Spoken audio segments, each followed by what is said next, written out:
అమ్మ ఒకప్పుడు శత్రువులంటే ఎక్కడో ఎవరో ఉండేవాళ్ళు. ఇప్పుడు ఇంట్లో వాళ్ళే శత్రువులై కూర్చున్నారు. అది అక్క రూపమో, అన్న రూపమో, చెల్లి రూపమో, తమ్ముడు రూపమో, అంటే రక్త లేకపోతే అమ్మ సంబంధాలు. రూపమో, నాన్న రూపం అన్ని రూపాలు ఇళ్లలోనే ఉన్నాయి ఒక్కొక్కటి ఇన్సిడెంట్ చూస్తే. ఇక ముఖ్యంగా అన్న తమ్ముళ్ళ బంధం, అక్కా చెల్లెల బంధం అనేది నిజంగా రేపొద్దున పేరెంట్స్‌కి అబ్బా! మేము లేకపోయినా వీళ్ళు బాగుంటారు అవును. అన్న ధైర్యం వాళ్ళకి ఎప్పటికీ ఉంటది. హ్యాపీగా అది వెళ్ళిపోదాము అని ఉండేది అనుకుంటారు. ఉండేది ఇప్పుడు ఉండేది. లేదు ఉండేది. ఇప్పుడు లేదు. ఒకానొకప్పుడు ఉండేది అది. ఇప్పుడు పాస్ట్ పాస్ట్ గతం గతం అంతే అనుకోవాలి. అంతే. ఆ. ఇప్పుడు లేదండి. ఇప్పుడు ఎంత అలాంటిదన్నీ ఏమీ శత్రువులు లేదు. అయిపోయినారమ్మా ఇప్పుడు ఆల్మోస్ట్ రిలేషన్ స్ట్రాంగ్ గా ఉన్నవి చాలా తక్కువ ఉన్నాయి. అన్నదమ్ముల మధ్య అక్క చెల్లెలు శత్రువులు అయిపోయినారు. అంటే ఇప్పుడు ఇదంతా మళ్ళీ మళ్ళీ చెప్పడం ఏంటంటే మానవ సంబంధాలన్నీ ఆర్థిక ఆర్థిక సంబంధాలు అయిపోయాయి. ఎవరి మధ్యలో ప్రేమ ఆప్యాయత మనసుతో ఎవరు మాట్లాడుకోవటం లేదు, డబ్బులతో మాట్లాడుకుంటున్నారు. సో మీరు అన్నట్టుగా నిజంగా అన్నదమ్ములు కూడా శత్రువుల్లాగా, అక్క చెల్లెలు కూడా శత్రువుల్లాగా, కనీసం ఆ మనిషి చనిపోతే కూడా నాకేదో ఇవ్వాల్సింది కదా, ఒక 50,000 నా దగ్గర తీసుకున్నారు ఇవ్వలేదు, అప్పుడేదో ఇస్తానన్నాడు, వాడు చనిపోతాను నేను ఎందుకు చూడాలి అన్న స్థాయికి దిగజారిపోయారనమాట. అంటే పోనీ అలా అని వీళ్ళకి డబ్బులు ఉండవా, చక్కగా అమెరికాలో సెటిల్ అయిపోయి ఉంటారు, ఆస్తిపాస్తులు బాగుంటాయి, ఇద్దరు వైఫ్ అండ్ హస్బెండ్ మంచిగా జాబ్ చేసుకుంటూ ఉంటారు, చాలా ప్రాపర్టీస్ ఉంటాయి, అయినా కూడా తల్లిదండ్రులు ఏదో ఒక చిన్న పూరిపాకు ఉంటుందండి, వాళ్ళు ఏదో కష్టపడి సంపాదించుకున్నది, దానికోసం అన్నదమ్ములందరూ పోట్లాడుకుంటారు. అంటే ఇది ఎంతవరకు కరెక్ట్ అనేది అన్నదమ్ములే అంటే ఆ కారణం వల్ల శత్రువులు అయిపోతారు, ఎవరెవరితో మాట్లాడుకోరు. ఇప్పుడు అన్నా తమ్ముళ్ళు మాట్లాడుకున్నప్పుడు వాళ్ళ భార్యలు ఎవరు మాట్లాడుకుంటారంటే మాట్లాడుకోరు, వాళ్ళ భార్యలు మాట్లాడినప్పుడు వాళ్ళ పిల్లలు ఎలా అసలు ఎవరికి కూడా అంతే కదా.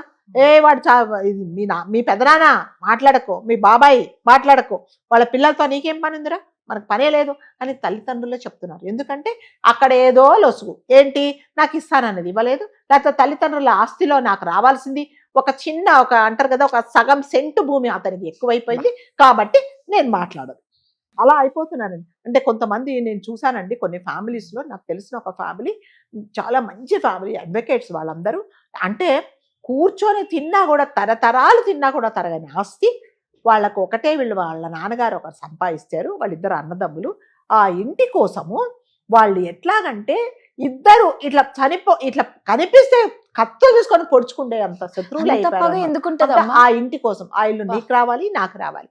సరే ఆ పెద్ద ఆయన ఏం చేశారంటే, పెద్ద మనసులో సరే నువ్వే తీసుకో అని అంటే, అలా కాదు నువ్వు రాసివ్వు, అంటే మీ ఫ్యామిలీతో నీ భార్యతో నీ పిల్లలతో అంతటితో సంతకాలు పెట్టించు, రేపొద్దున నువ్వు పోతే నా సొంత అన్న కదా, రక్తం పట్టుకొని పుట్టాడు కదా, నేను నా నోటితో నువ్వు పోవాలి అని నేను అనకూడదు కానీ అనేది సెంటిమెంట్ కూడా లేకుండా, రేపొద్దున నువ్వు చచ్చిపోతే మీ ఆవిడ వస్తుంది నా ఇల్లని, నువ్వు అందరితో సంతకాలు పెట్టించు అని అన్నారని. అంటే వాళ్ళు ఏం చేశారంటేనండి, ఆ ఫ్యామిలీ ఎంత అంటే వాళ్ళని ఎలా చెప్పించారంటే, వాళ్ళకి ఒకటే అమ్మాయి, మీరందరూ కారులో వెళ్తుంటే ఈ కారులో మొత్తం యాక్సిడెంట్ అయితే మీరు చనిపోవాలని వాళ్ళు పూజలు చేశారండి. అబ్బా, అంటే అలాంటి ఆ ఆస్తి కోసం అంతా చూస్తే మీకు లేదా, చచ్చేంత ఆస్తి ఒక ఇంటి కోసం, ఆ ఇల్లు చూస్తే అంతా చూస్తే ఒక 10-15 లక్షలు కూడా కాదండి, ఇన్ని కోట్ల ఆస్తి ఆ 10-15 లక్షల కోసం పోట్లాడి లాస్ట్ కింద కోర్టుకి వెళ్ళాడు. మీకు తెలుసా, కోర్టుకి వెళ్తే కాటికెళ్ళితో సమానం, అది ఎప్పుడు వస్తుందో తెలియదు కదా, వీళ్ళ తరతరాలు కూడా దాని కోసం తిరుగుతూనే ఉండాలి. పోనీ మీ ఇద్దరు అంటే నేనేమనంటే, పెద్దవాళ్ళ మధ్యలో మనస్పర్ధలు వచ్చి మీ మధ్యలోనే పెట్టుకోండి, పిల్లలకి ఎందుకు, పిల్లలు కూడా మాట్లాడించుకోవట్లేదండి. ఆ పిల్లలు కూడా ఎలా శత్రువులాగా తయారైపోయారంటే, ఎప్పుడైనా పొరపాటున కనిపిస్తే కూడా శాపనార్థాలు పెట్టుకోవడం, పిల్లలు కూడా ఎందుకంటే తల్లిదండ్రులు నేర్పించింది. ఇప్పుడు అట్లా అక్క చెల్లెలు కూడా అట్లా, ఇప్పుడు తల్లి ఉంటుందండి, తల్లి పోతుంది కదా, ఆ తల్లికున్న బంగారంలో అందరూ పంచుకోవాలి, మరి అన్నయ్యలు ఉంటే వదినలు కూడా పంచుకోవాలి. అందులో ఏమాత్రం మీకు వెనక అదేంటి ముక్కు పుడకలో వెనక చీల రాకపోయినా కూడా అందులో పోట్లాటే. అదే చెప్తున్నానండి, అంటే ఎందుకు శత్రువులాగా తయారవుతున్నారంటే ప్రాపర్టీస్ మూలానే, ఈ ప్రాపర్టీస్ నాకే రావాలి అంటే ఎవరు పెద్ద మనసుతో ఉండట్లేదండి. పోతే పోయింది లేరా బాబు, నాకు చాలా వస్తుంది, నీకు కావాలి కదా, పోనీ నా తర్వాత పుట్టావు తీసుకో నువ్వు అని ఎవరు అనట్లేదు. అట్లాగే నెక్స్ట్ పుట్టిన వాడు కూడా మా అన్నయ్యే కదా, మా వదిలే కదా, తల్లి తర్వాత తండ్రులు కదా, పోనీ నువ్వే తీసుకో అన్నయ్య అని ఎవరు అనటం లేదండి. అంటే అంటారు కదా, అందరూ ఒకటే బోట్లో అంటే ప్రయాణిస్తున్నారు అనమాట. నువ్వు ఒకటంటే నేను 2, నేను 2 అంటే నువ్వు 4, నువ్వు 4 అంటే నేను 10. మరి ఇక్కడ శత్రువులాగా తయారు కాకుండా ఎలా ఉంటారు చెప్పండి. ఇదివరకు అలా ఉండేది కదండి. అన్నయ్య పిల్లలు అంటే నేను చాలా ఫ్యామిలీస్లో చూశానండి, అన్నయ్య పిల్లలు అంటే తన సొంత తండ్రిని నాన్న అని, బాబాయిని పెదనాన్న చిన్నాన్న అనేసి అంత ప్రేమగా పిలుచుకుండేవాళ్ళు కదా. మా పిల్లలు అంటే ఆమెకి 2 పిల్లలు ఉన్నా కూడా తన అన్నదమ్ముల పిల్లలు కూడా కలిపేసి మాకు 5 మంది పిల్లలు అని చెప్పేవాళ్ళు. ఇప్పుడు లేరండి, అలా ఎవ్వరు లేరు. అంతసేపు వచ్చి డబ్బులు అంతే. ఇప్పుడు అన్నదమ్ముల మధ్యలో ప్రేమ లేకపోతే ఎక్కడో పరాయింటి నుంచి వచ్చిన భార్యలకు ఏముంటుందండి ప్రేమ? మళ్ళీ అందులో పోట్లాటలే. వీళ్ళందరి మధ్యలో నలిగిపోయేది ఏమంటే తల్లి తండ్రి. ఇది వరకు అనుకునేవాళ్ళు పోనీ మేము పోయినా కూడా ఆడపిల్లలు ఉన్నారు, పుట్టింటికి వచ్చిపోతూ ఉంటారు, వీళ్ళకి పసుపు కుమ్మలు ఇస్తారు, అన్నయ్యలు ఉన్నారు కాబట్టి అని అనుకునేవాళ్ళు. ఇప్పుడు అలాంటిది ఏమీ లేదండి. ఆడపిల్లలను చూడట్లేదు, ఆడపిల్లలు కూడా అంతకంటే ఎక్కువ తయారైపోయారు. ఎంతసేపు భాగం అమ్మ. నేను ఎక్కడో విన్నానండి, తల్లికి ఒంట్లో బాగలేక తండ్రి ఎప్పుడో పోయాడు, తల్లికి ఒంట్లో బాగలేకపోతే ఆ కూతురు అడిగిందట, అమ్మ నువ్వు ఇంకెన్ని రోజులు ఉంటావేమో, మరి నీకున్న బంగారం అంతా మాకు ఇప్పుడే పంచేసేయి అని అడిగిందట. అంటే ఒక తల్లిని పట్టుకొని అలా అడిగిందంటే అంటే నీకు తల్లి పోయినా కూడా పర్వాలేదు, ఆమె బంగారం మాత్రం కావాలి, ఇప్పుడే పనిచేసే. అమ్మ నా ప్రాణం పోతుందో ఉంటాను అనమ్మా, నాకు చూపించండి అంటే, ఇంకేంటమ్మా ఇంకెన్ని రోజులు బతుకుతావు, ఇంకేం చూస్తావు చెప్పు, నువ్వు ఏం చూస్తావు? ఇంక నీ మీద మేము డబ్బు పెట్టే ఖర్చు అంతా డబ్బులంతా వేస్ట్ కదా.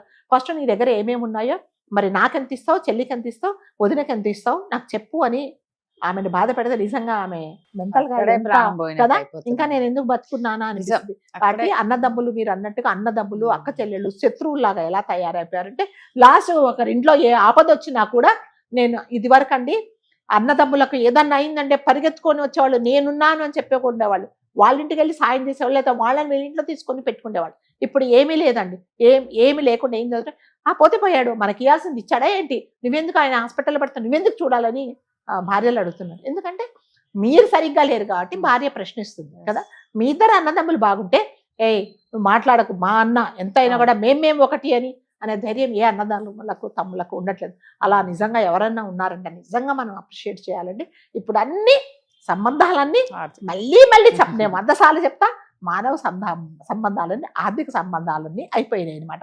సో నీ ఆస్తి ఎంత, నా ఆస్తి ఎంత, మన తరతరాల మీద మన నాన్నగారు సంపాదించిందంట, నువ్వెంత ఇస్తావు నేనెంత తీసుకోవాలి అంతే. నువ్వు ఇవ్వకపోతే నేను కోర్టుకి వెళ్తా, కోర్టులో చూసుకుంటాం అంతే. ఇంకా అది కోర్టులో చూసుకుంటే అది ఇంకా చూసుకుంటే ఉంటది, చూసుకుంటూనే ఉంటారు ఇంకా అంతే కదా, తరతరాలు అదే పని. సో మనం పోయేటప్పుడు మనతో పాటు ఏమీ రాదండి. ఈ డబ్బులు ఇవన్నీ చూస్తే నిజంగానే ఒకసారి మనము ఎవరైనా పోయినప్పుడు మనం ఆ శ్మశానానికి వెళ్ళినప్పుడు అనిపిస్తుంది, దీనికోసమా మనము ఇంత పోట్లాడుకున్నాం, లాస్ట్కి ఇది కదా జీవితం అంటే అనిపిస్తుందండి. దీనికోసము నేను అన్నదమ్ములు మాట్లాడుకోకుండా, అక్క చెల్లెళ్ళు మాట్లాడుకోకుండా, కనీసం ఒంట్లో బాగా చూసుకోకుండా, నువ్వు ఎప్పుడు చనిపోతావని నేను ఎదురు చూడాలి, నేను చచ్చిపోతానని మీరు ఎదురు చూడాలి. ఇవన్నిటి చూసిన తర్వాత అక్కడికి వెళ్ళిన తర్వాత వీటి కోసం కదా మనం ఇంత బాధపడిపోయి ఇంత ఒకరినొకరు పొడుచుకొని చంపుకుంటేలాగా వచ్చాం. లాస్ట్కి జీవితం ఇది కదా అని అనిపిస్తుంది. కానీ అంటారు కదా కుక్కతో ఒక వంకరని, అది అయిన తర్వాత మళ్ళీ బయటకు వచ్చిన తర్వాత మళ్ళీ మనం పాతవే తవ్వుకుంటాం. కాబట్టి అన్నదమ్ములందరూ దయచేసి అన్నదమ్ముల్లాగానే ఉండండి, శత్రువుల్లాగా మాత్రము అంటే దాయాదులు అంటారు అనమాట, దాయాదుల్లాగా మాత్రం మారకండి. మీరంతా ఒక ఫ్యామిలీగా ఉంటే మీకు వచ్చిన భార్యలో మీ పిల్లలు కూడా అన్నదమ్ములను గౌరవిస్తారు. థ్యాంక్ యూ అమ్మా.